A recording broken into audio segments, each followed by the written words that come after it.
My channel বম্পুইন্য। আশা করছি সকলে ভালো আছো এবং সুস্থ আছো। এই মুহূর্তে আমি পৌঁছে গেছি কাকিনাড়া স্টেশনে। এখানে একটি বিখ্যাত হনুমান মন্দির আছে, অনেকেই হয়তো সেই সম্পর্কে জানো, আবার অনেকেই জানো না। তো আজকে চলো সেই হনুমান মন্দির সম্পর্কে আমিও জানবো এবং তোমাদেরকেও সেই সম্পর্কে সবকিছুই জানাবো। ভিডিওটার সাথে থাকো।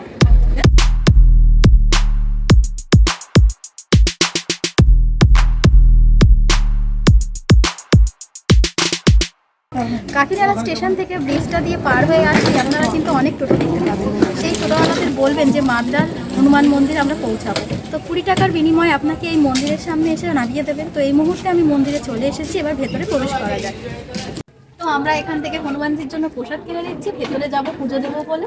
তো চলো প্রসাদটা কিনে নেওয়া যায়। তো এখানে প্রত্যেকটা পিসের দাম হচ্ছে 5 টাকা করে। এছাড়াও তোমরা যেরকম চাইবে সেরকম ধরনের প্রসাদ নিতে পারো। এখানে সব রকমেরই তোমরা প্রসাদ পেয়ে যাবে, তোমাদের ইচ্ছা মতন তোমরা প্রসাদ নিয়ে পুজো দিতে পারো।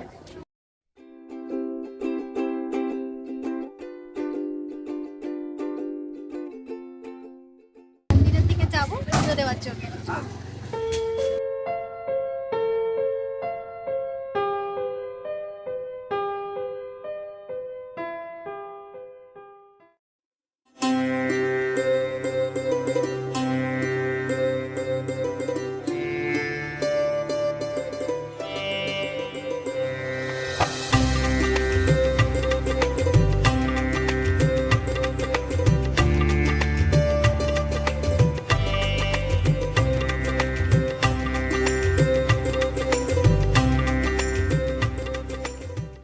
তো আমরা চলে এসেছি মন্দির গর্ভে। তো এখানে আমরা পুজো দিয়ে নেব।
মন্দিরে পুজো দেওয়া হয়ে গেছে। তাই আমাদের মন্দিরের আশেপাশে আরো ছোট ছোট মন্দির আছে এবং কি আছে না আছে সবটাই তোমাদের সাথে শেয়ার করব। তো চলো আশপাশটা ঘুরে দেখি।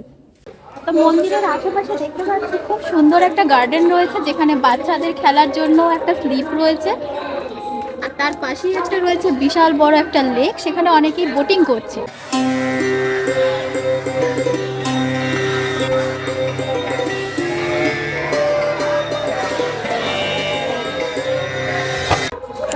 এখানে একটা পান্ডাও রয়েছে, আর গাছে কত সুন্দর ধুতরা ফুল ফুটেছে দেখতে পাচ্ছ, কত ভালো লাগছে। খুব সুন্দর আর মনোরম পরিবেশ।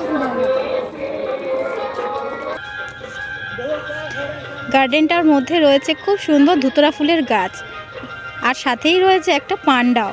খুব সুন্দর সাজানো গোছানো রয়েছে এই গার্ডেনটা।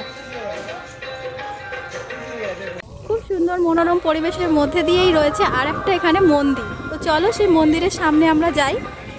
আর এখানে ছোট ছোট বাচ্চাদের খেলার জন্য অনেক সুন্দর সুন্দর জিনিস করা রয়েছে। এখানে বড় থেকে বাচ্চা সকলেরই খুব ভালো লাগবে আসলে। ছোট বড় সকলেই এই ঝিলটার মধ্যে বোটিং করতে পারবে।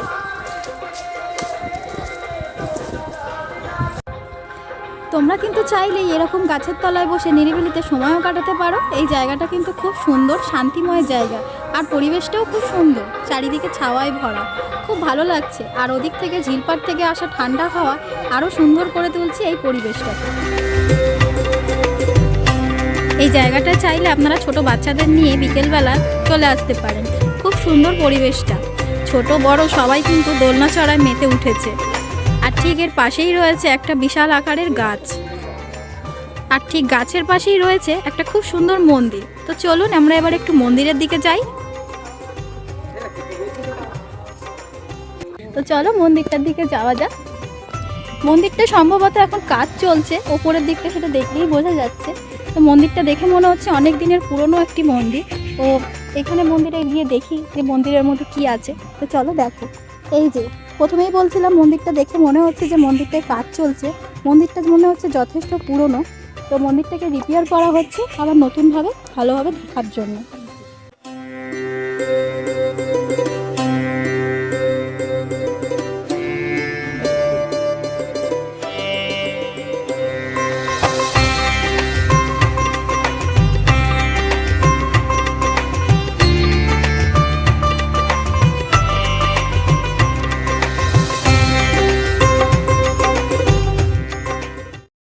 রয়েছে শিব এবং দুর্গা।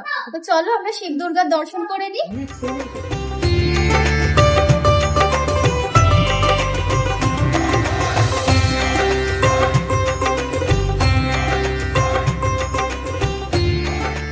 ভেতরের দৃশ্যটা কিন্তু খুব সুন্দর, পিছন দিকটা অনেক সুন্দর করে সাজিয়ে গুছিয়ে রাখা হয়েছে। এই মন্দিরটা অনেক পুরোনো দিন। এই মন্দিরটাকে এখন রিপেয়ার করা হচ্ছে। রিপেয়ার করার পরে কিন্তু মন্দিরটা আরো সুন্দর এবং উজ্জ্বল লাগে। এই মন্দিরের লাগোয় একটা রয়েছে ভীষণ বড় আকারের একটা নন্দী। মন্দিরটা এলে কিন্তু এত সুন্দর হাওয়া দিচ্ছে, খুব ভালো লাগছে এই মন্দিরের পরিবেশটা। আর এখানে আসলে তোমাদের মন অবশ্যই ভালো হয়ে যাবে। তো তোমরা সকলেই এখানে একবার হলো এসে দেখো, সাথে বাচ্চাদের কিন্তু অবশ্যই নিয়ে। মন্দির থেকে বাইরের দৃশ্যটা খানিকটা এরকম লাগছে, খুব অপূর্বই লাগছে। মন্দিরের পাশেই রয়েছে বিশাল আকারের একটি ঝিল, খুব সুন্দর লাগছে। তো এতক্ষণ আমরা মন্দিরের চারপাশটা ঘুরলাম। এবার আমরা মন্দিরের নিচে যেখানে শিবলিঙ্গটা রয়েছে সেই গর্ভগৃহে প্রবেশ করব। তো চলুন যাওয়া যাক গর্ভগৃহে। মন্দিরের দুপাশে যেমন নন্দী রয়েছে, এই শিবলিঙ্গের মন্দিরের পাশেও কিন্তু আর একটা নন্দী অবস্থান করেছে। এবার আমরা মন্দিরের গর্ভগৃহে প্রবেশ করব। এই হচ্ছে মন্দিরের গর্ভগৃহে প্রবেশ করার পথ। তো এখান দিয়ে আমরা মন্দিরের ভেতরে প্রবেশ করলাম। ভেতরের পরিবেশটা কিন্তু খুব শান্ত, খুব ভালো লাগছে এখানে এসে। তো চলে এসেছি আমরা শিবলিঙ্গের সামনে। তো এবার আমরা শিবলিঙ্গের দর্শন করে নেব।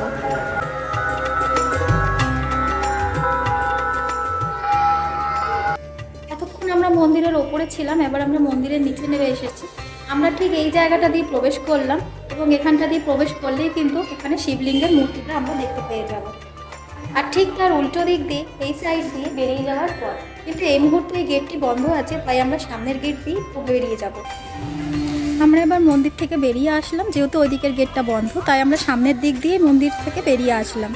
এখানের পরিবেশটা এতটাই সুন্দর, তোমরা চাইলে ফ্যামিলি অথবা কাপলস সবাই আসতে পারো। এখানে এসে পুজো দেবে, বাচ্চাদের নিয়ে আসবে, খেলা করবে এবং নিরিবিলিতে বসে সময়ও কাটাতে পারবে। সব মন্দির দর্শন করার পরে এবার আমরা যাব রাম সীতা দর্শন করতে। চলো সেই রাম সীতার মন্দিরের মধ্যে প্রবেশ করি। এই হচ্ছে রাম সীতার মন্দিরে প্রবেশ করার পথ। এখানে আমরা আস্তে আস্তে প্রবেশ করব। তো মন্দিরের মধ্যে প্রবেশ করেই আমরা চলে এসেছি রাম সীতার দর্শন করতে। এই হচ্ছে এখানে রাম, সীতা এবং লক্ষ্মণ বিরাজ করছে।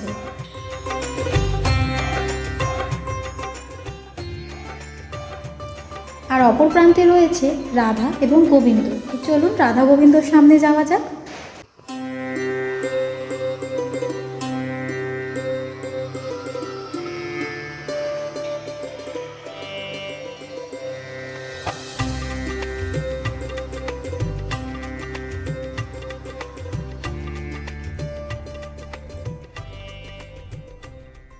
এতক্ষণ মন্দিরটা তোমাদের ঘুরে দেখালাম। মন্দিরের ভেতরের পরিবেশটা কেমন, পুজো দেওয়ার কি জায়গা আছে না আছে সবটাই তোমাদের দেখালাম।